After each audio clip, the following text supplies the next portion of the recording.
All right, let's talk about the Bengals defensive line, how to match up against the really good Rams offensive line. I already made a video on the other side of things, which I think is a bit more fascinating and more of a mismatch there. This one not as much so, which in some ways might make it also more interesting because there's more unique factors at play here. So let's look at this first of all. So we're going to be doing a lot of PFF grades at the beginning part of this video, just because that's an easy way to measure where these offensive and defensive linemen are at.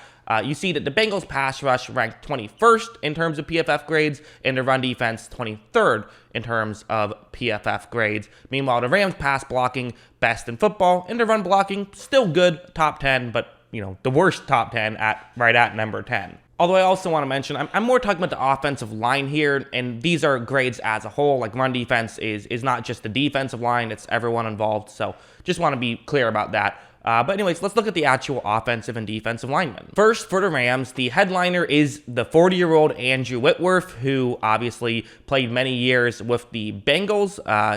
He was with them when they had all those Andy Dalton playoff losses. Quickly, when he joined the Rams, they started having success, so it's very fun that they are now playing each other in the Super Bowl. He's playing his former team, so either his former team will win a championship or he will. Interesting stuff. Rob Havenstein, real underrated player. He's been another great tackle for them for a bit now. You also have, for the guards, Austin Corbett and David Edwards. Guards are probably the weakness of this unit, but they're still not bad. Also, I should have mentioned, what you see on the screen, what these numbers are, this is where they ranked in terms of the positions. So Andrew Whitworth is the 4th best out of 83 tackles according to PFF. So Corbett and Edwards are slightly above average guards, basically, according to PFF. Average starting guards, because you have to get enough playing time to qualify. So Brian Allen, also, again, a good center there. So there's no real big weakness, and they have some great tackles along with it. This is a good offensive line. There's no denying that. Meanwhile, for the defensive line, for the Bengals, it's really good as well. And don't let that beginning chart fool you, because they do have some really talented players on this defensive line. It might not be the best in football, but it's good, right? Sam Hubbard, really good player. He had that big sack 9.6 seconds into the play that we're going to talk about in this video that helped set up the field goal instead of it being a touchdown in the end of the Kansas City-Cincinnati game. Also, Trey Hendrickson, who obviously they signed, and he's been a big addition for them.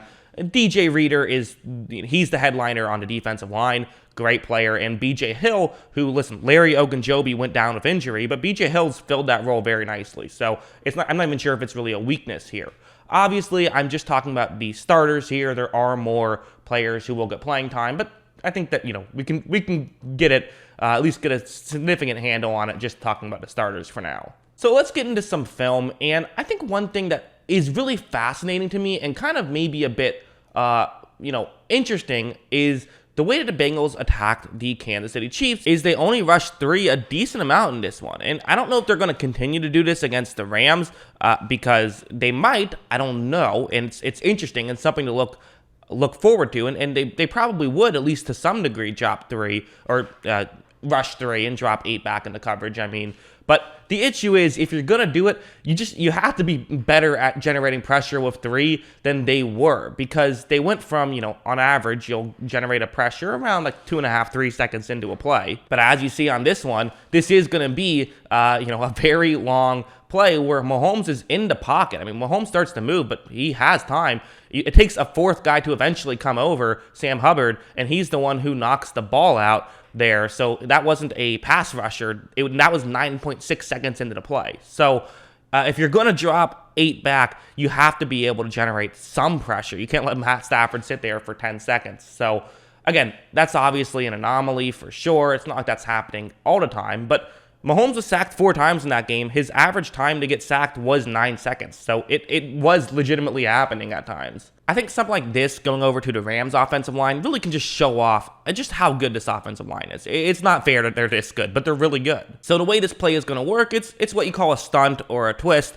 Basically just, the most simple way to describe it is, kind of what you see on the screen. But two guys are going to start off as though they're in one spot, but they're going to kind of switch spots. So the defensive tackle becomes the edge rusher becomes the defensive tackle. This can fool opposing offensive linemen. However, right when this play begins, watch how Corbett and Havenstein both just seamlessly pick it up and have no issue. And this is against a really good defensive line right here. This is, some of the best defensive linemen in football that you're going up against, and they're completely holding their own, not having any real issues whatsoever. Stafford has time to throw. He is going to throw this football, and Odell Beckham Jr. drops it. So it's not to say that they can't get pressure. Obviously, we saw there be some pressures in that game with the 49ers. But the reality is this offensive line's good, and they don't generate as many. You're not going to generate as many pressures as you might like to.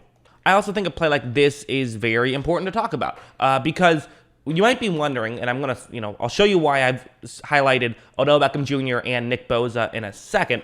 But I think some people might be wondering, well, okay, if this Rams offensive line's so good, how come they've struggled to run the football as of late? And they have. They haven't been as great at running the football. And part of it is they are just better at pass blocking than they are at run blocking. So that's a very real aspect, as in like the offensive linemen themselves.